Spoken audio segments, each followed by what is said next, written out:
அந்த நூல் எப்படி நமக்கு கிடைச்சதுங்கிறார். இப்போ இதுதான் சொன்னேன், சிவாகமங்கிறது பெரிய கடல். அதுலேருந்து நேரடியாக நமக்கு இங்கே இப்போ நாம் படிச்சுட்டு இருக்கிறோன்னா நம்ம போய் கடல்லேருந்து ஒரு துளி எடுத்து பருகுனா எந்த துளி நமக்கு சுவையான துளி எப்படி தெரியும் நமக்கு? இப்போது நமக்கு பயன்படுறது எதுன்னு தெரியாது. அப்போது நமக்கு தேவையானது எது என்பதை இறைவன் தேவையான ஞானத்தை தேவையான முறையில் உருவம் எடுத்து சொல்லிக் கொடுக்குறார். ஆச்சாரியன் குருநாதன் என்ற வடிவம் எடுத்து இதை ஆரணம் ஆகமங்கள் அருளினால் உருவு கொண்டு காரணன் அருளானாயில் கதிப்பவர் இல்லையாகும். நாரணர் முதலாயுள்ள சுரர்நரர் நாகர்கல்லாம் சீரணி குரு சந்தான செய்தியும் சென்றிடாவே அப்படின்னார் சித்தியாரில். இப்போ இறைவன் அருளுருவம் கொண்டு உபதேசம் பண்ணுகின்றார். உபதேசம் பண்ணும்பொழுது இறைவன் சீகன்ருத்ரர் இந்த உலகத்து உயிர்களுக்கு, இந்த சகல வகை ஆன்மாக்களுக்கு இறைவன் கல்லால் இழக்கிலிருந்து உபதேசம் பண்ணுகின்றார். அது உபதேசம் பண்ணும்போது அம்பாளுக்கு உபதேசம் பண்ணியிருக்கார். சிவாகம் உபதேசம் அம்பாளுக்கு நடந்திருக்கு, திருமாலுக்கு உபதேசம் நடக்குது, பிரம்மாவுக்கு உபதேசம் நடக்குது. இப்படி தேவர்களுக்கெல்லாம் சாமி உபதேசம் பண்ணுகின்றார். உபதேச கோலம் தான். தேவர்களுக்கெல்லாம் அப்படி உபதேசம் பண்ணுகின்றார் சாமி. உயிர்களுக்காக நம்மள மாதிரி சகல வகை உயிர்களுக்கெல்லாம் சுவாமி நந்தியம்பெருமான் மூலமாக உபதேசம் பண்ணுகின்றார். நந்தியம்பெருமானுக்கு நேரடி உபதேசம் தான். நந்திங்கிறது அவருடைய முதற் குருநாதர் இல்லையா? அந்த நந்தியம்பெருமானுடைய சந்ததி, அதுக்கு கைலாய பரம்பரைன்னு பேர். பல வகை பரம்பரை. அவருக்கு கீழே மொத்தம் 8 பேர் உபதேசம் கேட்டதாக திருமந்திரத்தில் திருமூலர் சொல்லுகின்றார். நந்திகள் 4 அப்படிங்கிறார். மன்று தொழுத பதஞ்சலி, வியாக்கிரமர், சிவயோக மாமுனி, என்னோடும் மென்மர்னு 8 பேர் சொல்லுகின்றார். நந்திகள் 4 சனகாதி முனிவர்கள் 4 பேர். அதில் மன்று தொழுத பதஞ்சலி வியாக்கிரமர், வியாக்கிரபாதரும் பதஞ்சலி முனிவரும், அதோடு கூட சிவயோக மாமுனின்னு ஒருத்தர், அப்புறம் இவர் இந்த மூலனாகிய திருமந்திரத்தை பாடினவர். இந்த 8 பேருமே நந்தியம்பெருமான்கிட்ட பாடம் கேட்டாங்கங்கிறாங்க. இந்த 8 பேர்கிட்டையுமே இருந்தும் ஒவ்வொரு சந்ததி பிரியுது. விளங்குதுங்களா? 8 பேர்கிட்ட இருந்தும் ஒவ்வொரு சந்ததி பிரியுது. ஒன்று கிரியாபூர்வமான சந்ததி, இன்னொன்று ஞானபூர்வமான சந்ததி.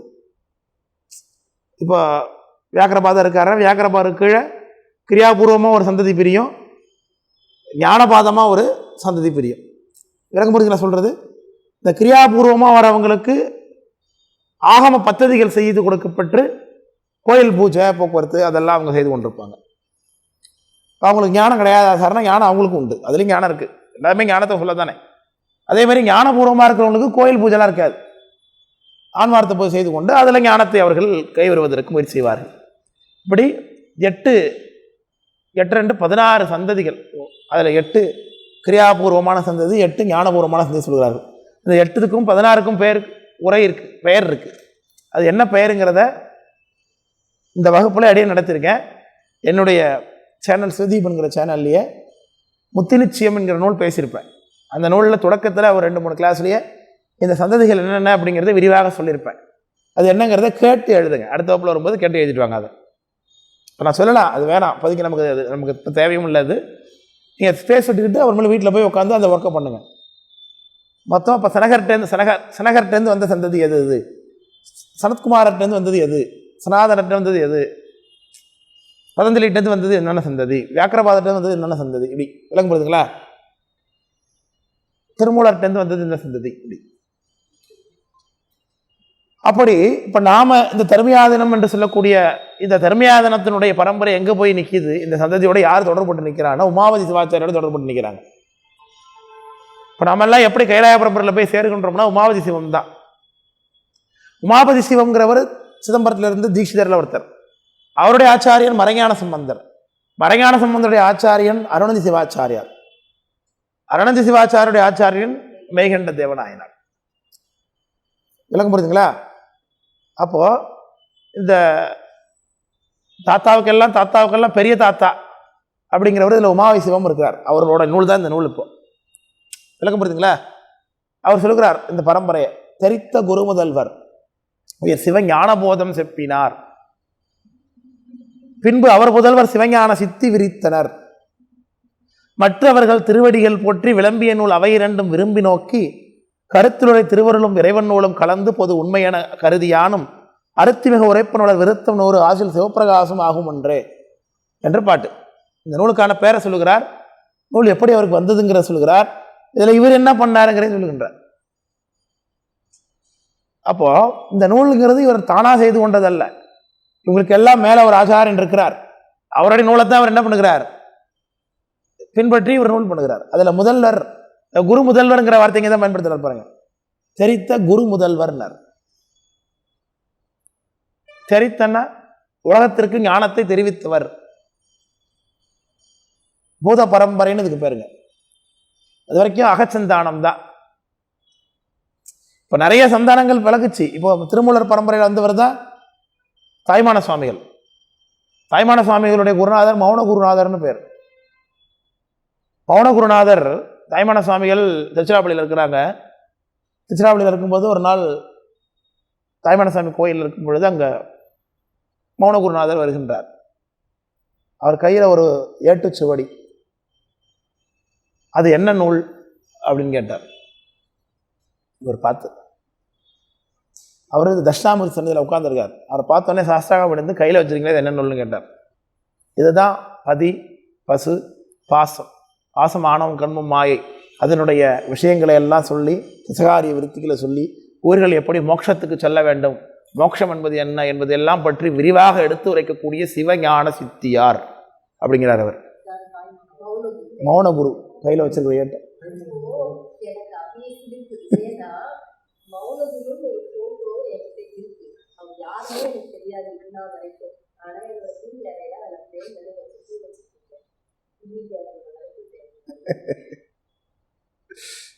அப்போ இதான் அந்த சிவஞான சித்தியார்னார். அந்த நூலை எனக்கு சொல்லிக் கொடுங்க அப்படின்னு கேட்டார் அவர் எழுந்து. உடனே அந்த நூலை உபதேசம் பண்ணுறார் தாய்மான சுவாமிக்கு. அப்போ தான் தாய்மான சுவாமி இந்த பரம்பரைக்குள்ளே இணைச்சிக்கிறார். அந்த மௌனகுருவுக்கு தன்னுடைய ஆச்சாரியன் பரம்பரைங்கிறது திருமூலர்கிட்ட வந்த பரம்பரை. விளங்குதல சொல்றது. திருமூலர்கிட்ட நந்திபெருமான், திருமூலர் நந்திபெருமான்கிட்ட கேட்டு திருமூலர் மூலமாக பல பல கிளைகளாக பரவுது பாருங்க. இப்போ அடியன் இருக்கேன், இப்போ அடியன் உங்களுக்கு பாடம் சொல்லி கொடுக்குறேன், இப்போ நீங்கள் போய் யார்கிட்ட சொல்லி கொடுப்பீங்க. இப்படியே தானே பரவுது செய்திகள். அதுதான் பரம்பரைங்கிறது தான். விளங்குதுங்களா இல்லையா? அப்படி நந்திபெருமான்கிட்ட பாடம் கேட்டவங்க 8 பேரில் ஒருத்தர் சனத்குமார முனிவர்னு பேர். சனத்குமார முனிவருடைய சீடர்கள் பல பேர். அதில் ஒருத்தர் சத்தியஞான தரிசினின்னு பேர். சத்தியஞான தரிசினிக்கு பல பேர் சீடர். அதில் ஒருத்தர் பரஞ்சோதின்னு பேர். அந்த பரஞ்சோதிக்கு பல சீடர்கள். அந்த பரஞ்சோதி ஒரு நாள் ககன மார்க்கமாக ஆஸ்தல போயிட்டு இருக்கும்போது கீழே வெண்ணநல்லூர் சேதவனப்பெருமாள் என்கின்ற பெருமகனார் 2 வயது குழந்தையாக தவழ்ந்து கொண்டிருக்கிறார். அவரை பார்த்த உடனே பயணம் தடைப்பட்டது. உடனே உபதேசம் பண்ணார். தன்னுடைய ஆச்சாரியனாகிய சத்தியஞான தரிசினிங்கிறது தமிழ் படுத்தி மெய்கண்டான் என்று பெயர் வச்சிருப்பிட்டார். அந்த மெய்கண்டான் இப்போ பூத பரம்பரை. இது வரைக்கும் தேவ பரம்பரையாக இருந்த செய்தி பூத மனிதருக்கு வந்துட்டு செய்தி. அதனால தெரித்த குரு முதல்வருங்கிறார். உலகத்திற்கு தெரிவித்தவர். இப்படி பல பரம்பரைகள் உலகத்தில் இருந்திருக்கு. மெய்கண்டாருடைய காலம் 12ஆம் நூற்றாண்டு நம்ம சொல்லுகின்றோம். ஆனால் அதற்கு முன்பாகவே பல பரம்பரைகள் இந்த உலகத்தில் வழங்கிட்டு இருந்துச்சு. ஆனால் எதுவுமே தெரியல, இல்லாமல் போயிடுச்சு. உதாரணத்துக்கு கீழே சொல்லப்பட்டதாகிய சனத்குமாரோடைய பரம்பரையோ, சனாதனுடைய பரம்பரையோ, சனகருடைய பரம்பரையோ, இல்லை வேறு எந்த பரம்பரையோ சாமி மூலமாக வந்ததோ, இப்போ முருகப்பெருமான் உபதேசம் பண்ணி அவர் மூலமாக வந்ததுக்கு வாமதேவ சந்தானம் சூரியனார் கோயில் ஆதீனம் அவங்க தான். இப்படிலாம் இருக்கிறாங்க. மதுரை ஆதீனம் ஞானசம்பந்தனுடைய பரம்பரை இப்படிலாம் இருக்குது. இந்த பரம்பரைகள் எல்லாம் அதுக்கு முன்னாடி இந்த பரம்பரைகள்லாம் வழக்கொழிஞ்சு போயிடுச்சு. ஏன்னா சமண சமய பௌத்த சமயங்களால் தாக்கம் ஏற்பட்டதுனால. அதில் தான் சேக்கலார் சாமி ஞானசம்பந்தனுடைய அவதாரத்தை சொல்லும் பொழுதே 3 காரணம் சொல்லுகின்றார். ஞானசம்பந்தர் எதற்காக அவதாரம் செய்தார் இந்த உலகத்தில் என்று பார்த்தீங்கன்னா 3 காரணத்திற்காக. ஒன்று, வேத நெறி தழைத்து ஓங்க. வைதிக சமயம் பரவணும், வேத நெறி தழைக்கணும், இந்து சமயம் வளர்ச்சி அடையணும், எல்லா சமயங்களும் இருக்கணும், சைவம் மட்டும்தான் இருக்கணும். இப்போ மற்ற சமயத்தெல்லாம் பார்த்தீங்கன்னா எங்கள் சமயம் மட்டும்தான் இருக்கணும், மற்றதெல்லாம் அழிஞ்சு இல்லாமல் போயிடணும்பா. சைவத்தில் அப்படி கொள்கை இல்லை. ஆழ்க தீயதுன்னார். ஆழ்கணன்னு அர்த்தம் இல்லாமல் போகிறது அர்த்தமா? கீழே போட்டுன்னார். அழுந்தி கீழே இருக்கும், நீ இருங்க, ஆனால் கீழே போயிருங்க. ஆழ்க தீயது எல்லாம் அரண்நாமமே சூழ்க. அப்போ சந்தானக்கிறவர் தக்கோர் பிரசமயம் நந்தாது தோற்றுவித்த அப்படின்னார் நற்குறவர். இது நம்முடைய குருஞான சம்பந்த பெருமானார். அப்போ பிறர் சமயத்தை அழிக்காம தோற்றுவிக்கிறாங்க. இல்லைங்குதுங்களா? அப்போ இந்த பரம்பரையா இவற்றை வந்து கொண்டிருந்ததை இந்த காலத்தில் சமண பௌத்த சமயங்கள் அழிஞ்சு போயிட்டுது. அதனால தான் வேத நெறி தழைத்தோம். முதல்ல எல்லா நெறியும் வரணும், அதில் சைவத்துறை விளங்கணும். அடுத்தது சொன்னார் பூத பரம்பரை பொலி ஏன்னார். இப்படி பரம்பரையாக சிவபெருமான பத்தின சந்ததி செய்திகள் வந்து கொண்டிருப்பது இந்த சமய தாக்கங்களால் இல்லாமல் போச்சு. இப்போ ஞானசம்பந்தர் வந்ததுனால திரும்பி சமயம் சம்ரட்சிக்கப்படும். அதனால் திரும்பவும் அந்த பரம்பரை தொடர்ச்சி ஏற்படும். மெய்கண்டார் வந்தார். விளங்குதுங்களா சொல்கிறது? அப்போ ஞானசம்பந்தருடைய சரித்திரத்தில், மெய்கண்டாருடைய சரித்திரத்தில் அவர் ஏடு சாத்தி பார்க்குறத ஞானசம்பந்தருடைய பதியத்திலிருந்து நான் புறப்படுற பிறக்கிறதுக்கு வழியே பிறக்குது. பேயடையா பிரிவெய்தி பிள்ளையினோடு இன்புறுவர் உள்ள நாயினவை வரம்பெறுவர் ஐயுற வேண்டா ஒன்றும் எடுத்து கொடுக்குறார். அதனால் அப்போ முதல் குருநாதர் நமக்கு, இப்போ உதாரணத்துக்கு நம்முடைய தர்மியாதனத்துடைய குருஞான சம்பந்த பெருமானார் முத்தினிச்சன் நூல் ஒன்று பண்ணுறாங்க. அதில் முதல் பாடல் அதை குருநாதரை துதிக்கிறார். ரெண்டாவது பாடல் இந்த நூல் எதற்காக செஞ்சேங்கிற சொல்றார். அதில் சந்தான குறவர் தக்கோர் பிறர் சமயம் நந்தாது தோற்றுவித்த நற்குறவர் முந்தவே எந்த முத்தி சித்தாந்தம் என்றார்கள் அந்த முத்தி நிச்சயிப்போம் நாம் அப்படின்னார். அதில் சந்தான குறவர்களை துதிக்கிறார், சமயக்குறவர்களை துதிக்கல. ஏன்? சந்தான குறவர்களோட சமயக்குற மூத்தவங்க தானே. மெய்கண்டார், அருணசிவாச்சாரியார், மறைஞான சம்பந்தர், மாயசம், உங்க 4 பேரை துதிக்கிறார் சந்தான குறவர்னு. அவங்களோட மூத்தவங்க சமயாச்சாரம் இருக்கிறாங்கல்ல, அவங்கள துதிக்காம இவரை ஏன் துதிச்சார்? இவங்க அவங்க வழியில தான் இருக்காங்க அப்படிங்கிறதுனால இவங்களை துதிச்சாலும் என்ன ஆயிடுது? அவங்கள துதிச்சுதான் ஆயிடுது அப்படிங்கிறதுக்கான விளக்கம். ஏன்னா அருண சிவாச்சாரியார் தன்னுடைய 2020 தேவாரத்தினுடைய பெருமைகளை எடுத்து பேசுகிறார். காண்பார் யார் கண்ணுதலா காட்டா எனும் மாண்புரைங்கிறார். அதை அப்பர் சாமியோட தேவாரத்தை இருநிலாய் தீ ஆகி அப்படிங்கிறத ஒரு பெரிய விஷயமாக போட்டுகிறார்கள். அப்போ அவங்கெல்லாம் எதை கும்பிடுறாங்க? ஞானாச்சாரியர்களாக பரமாச்சாரியரை கும்பிடுறாங்க. இப்போ பரமாச்சாரியரை ஏற்றுக்கொண்ட இவங்களை கும்பிடும்போது யாரை நம்ம ஏற்றுக்கிறோன்னா ஆயிடுது, யாரை கும்பிட்றோன்னா ஆயிடுது, அவங்கள கும்பிட்றோன்னா ஆயிடுது. அதனால சந்தான குறவர்னார். அப்போ குரு முதல்வர்னு சொன்னதுக்கான காரணம் மெய்கண்டார் இந்த ஞான பரம்பரைக்கு ஒரு ஆச்சாரியனாக இருக்கிறதுனால தெரித்த குரு முதல்வர். அவர் என்ன சொன்னார்? உயர் சிவஞான போதம் செப்பினார். அவர் செய்த நூலுக்கு பேர் என்ன? சிவஞான போதம். பின்பு அவர் முதல்வர் சிவஞான சித்தி விரித்தனர்.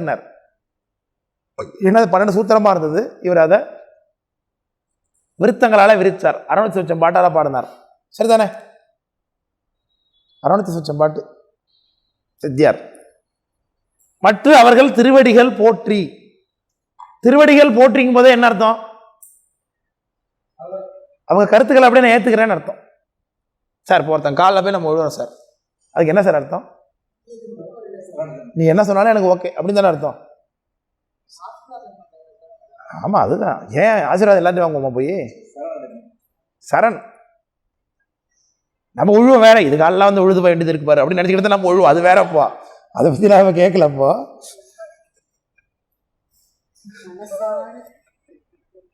ஆனா அவருடைய திருவடியை தொடுவது என்பது ஒரு அடையாளம். என்ன? உனக்கு நான் அடிமை என்பதை காட்டுறதுக்கான அடையாளம். அப்போ அவர் திருவடிகள் போற்றிங்கும் போது சிவஞான போதத்தில் என்ன இருக்கோ அதை ஏற்றுக்கிறேன், சிவஞான சித்தியால் என்ன இருக்கோ அதை அப்படியே ஏற்றுக்கிறேன், அவங்கள்ட்ட நான் முரண்படலை அப்படின்னு அர்த்தம். ஏன்? இந்த பரம்பரையில் வேற இருக்கிறார், முரண்படவே முடியாது வேற. விளம்பிய நூல் அவை இரண்டும் விரும்பி நோக்கி, அந்த 2 நூலையும் நான் பார்த்து கருத்தில் உரை திருவருளும். இப்போ சில நூல்கள் பார்க்கும்போது பாட்டு படிச்சுட்டே வரோம், இந்த கருத்து இப்படித்தான் இருக்கு, இதை தான் அவங்க சொல்ல வராங்க அப்படிங்கிறது நமக்கு தோணுமா தானே? உரையாசிரியர் என்னென்னமோ எழுதியிருப்பாங்க, அது வேற. பொதுவாக உரையாசிரியர்கள் அனுபூதிமான்கள் ஒன்றும் கிடையாது. சில பேர் இன்றைக்கு சைவ சமயத்தை பொறுத்தளவுக்கு உரையாசிரியர்கள் ஒன்று சொல்லிட்டாங்கன்னா அதுதான் உயர்ந்த கருத்து, அதுதான் முடிந்த கருத்துன்னு முன்னுறாங்க. அப்படிலாம் ஒன்றும் கிடையவே கிடையாது. நூலை பாருனவங்க என்ன சுச்சுவேஷனில் பாருனாலும் உங்களுக்கு எப்படி தெரியும்? அனுமானத்தினால இது இருக்கலாம் நம்ம சொல்லுவோன்றமே தவிர்த்து நல்ல பொருளாக இருந்தால் ஆமாம் சிறப்பாக இருக்குன்னு சொல்லலாம். ஆனால் அதுக்காக வேற ஒரு கருத்து வரவே கூடாதுன்னு ஒன்று அதுக்கு இருக்கா என்ன? நல்லா இருந்தால் ஏற்றுக்க வேண்டியது தான். அது அடுத்த பாட்டே அதுதான், அதை பற்றி தான். அப்போ உரையாசிரியர்கள் சொல்றது ஒன்று இருக்கலாம். இப்போ சிவஞான போதத்தை சொன்ன ஆச்சாரியன வழியில், சித்தியார் சொன்ன ஆச்சாரியன வழியில் இவர் ஒரு ஆச்சாரியனாக வருகின்றார், அனுபூதிமானாக இருக்கிறார். அப்போ அந்த நூலை இவர் பார்க்கும்போது இவருக்கு என்னென்னலாம் தோணும், அதெல்லாம் மக்களுக்கு இன்னும் தெரியாமல் இருக்குதே என்று அவற்றை சொல்ல வேண்டும். விரும்பி நோக்கி கருத்திலுரை திருவருள். ஆமாம், அவர் பரம்பரையில் இருக்கார், பரம்பரை தொடர்ச்சியாக தான் அவர். அருண சிவாச்சாரியருக்கு பல சீடர்கள், அதில் ஒருத்தர் மறைஞான சம்பந்தர். மறைஞான சம்பந்தருக்கு உபதேசம் மட்டும்தான், நூல் எதுவும் செஞ்சு கொடுக்கல நமக்கு. இப்போ மறைஞான சம்பந்தர் ஒன்று இல்லைன்னா, ஒருத்தர் இல்லைன்னா இவருக்கு மெய்கண்ட சந்தானத்தோட தொடர்பே கிடையாது. விளக்கப்படுத்துங்களா இல்லையா? அந்த தாத்தா வழியில் இருக்கார் அவர். தாத்தா அப்பா, எங்கள் அப்பா ஒன்றும் சம்பாரிச்சு வைக்கல சார், ஆனால் எங்கள் தாத்தா வச்சுட்டு போயிருக்கார். இப்போ தாத்தா எப்படி நமக்கு சொந்தம்? அப்பாவால் தான். அது மாதிரி தான் ஒரு உபதேசம் பண்ணிட்டு போயிட்டார். அந்த பரம்பரைக்கு இவர் தான் கொண்டு போய் சேர்த்து விடுறாரு இவரை. அதனால கருத்திலுரை திருவருளும் இறைவன் நூலும் கலந்து. இப்போ ரெண்டாவது என்ன பண்றார்? அந்த ரெண்டு நூல்களையும் பார்க்கறதுனால இவருக்கு ஏற்படக்கூடிய ஒரு கருத்து. ரெண்டாவது இறைவன் நூலும் ஆகமத்தையும் நேரடியாக பார்க்குறாரு. போய் சிவாகமங்கள் என்னென்னலாம் குறிப்புகள் சொல்லப்பட்டிருக்கு அவற்றையும் சேர்த்துப்போம். கருத்திலுரை திருவருளும் இறைவன் நூலும் கலந்து பொது உண்மை என கருதி. இந்த நூலை ரெண்டு பகுதியாக பிரித்து சொல்ல போகிறேன். இந்த நூல் சிவபிரகாசம் பண்ணுறதுக்கு என்னென்னலாம் சோர்ஸுங்கிறார் இந்த நூலில். ஒன்று சிவஞான போதம், இன்னொன்று சிவஞான சித்தி. சரிதானே? இது ரெண்டுத்தையும் விரும்பி நோக்கி கருத்திலுரை திருவருளும் இறைவன் நூலும் கலந்து இல்லையா, ஆகமத்தையும் மிக்ஸ் பண்ணிக்கிறார். இவருக்கு என்னெல்லாம் அதில் சரியாக தோன்றுகிறோ திருவருளாலே அதையும் சொல்லிருக்கிறார். அந்த கருத்துக்களை அப்படியே பின்பற்றுகிறார். அப்போ கலந்து பொது உண்மை என கருதினா, பொது அதிகாரம் 50 பாட்டு, உண்மை அதிகாரம் 50 பாட்டு 100. சரிதானே? அதான் பொது உண்மை என கருதி யானும் அருத்தி மிக உரைப்பேன். அருத்தினா விருப்பம்னு அர்த்தம். ரொம்ப விருப்பத்தோடு நானும் சொல்ல வந்திருக்கேன், அவங்க சொன்ன வழியில் நானும் சொல்ல வந்திருக்கேங்கிறார். யானும் அப்படின்னு அர்த்தம். அவங்க சொன்னாங்க, நீ ஏன் சொல்ல வர அப்படின்னு கேட்கலாம் இல்லையா? அருத்தினா விருப்பம். திருத்திருத்தி மேயானை தித்திக்கும் சிவபதத்தை அருத்தி நான் நாயடியேன் அணிகள் தெல்லை கண்டேனேன்னு தேவரமா திருவாசகம் கண்டபத்து. அப்போ அருத்தி மிக உரைப்பன், அருத்தினா விருப்பம்னு அர்த்தம். அருத்தி மிக உரைப்பன் வளர் விருத்தம் 100. விருத்தத்தாலே இது நூலை பாடியிருக்கார். 100 பாட்டுன்னார், அவரே சொல்லிட்டார். இப்போ கூறவும் குறவாக இருக்க முடியாது. 100 பாட்டு. ஆசில் சிவப்பிரகாசம் ஆகும் என்று. உங்களுக்கு என்ன பேர் சொல்றாரு?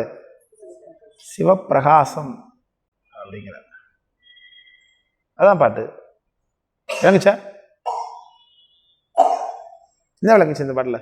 இதனுடைய கருத்து என்ன? இந்த பாட்டுடைய கருத்து என்ன?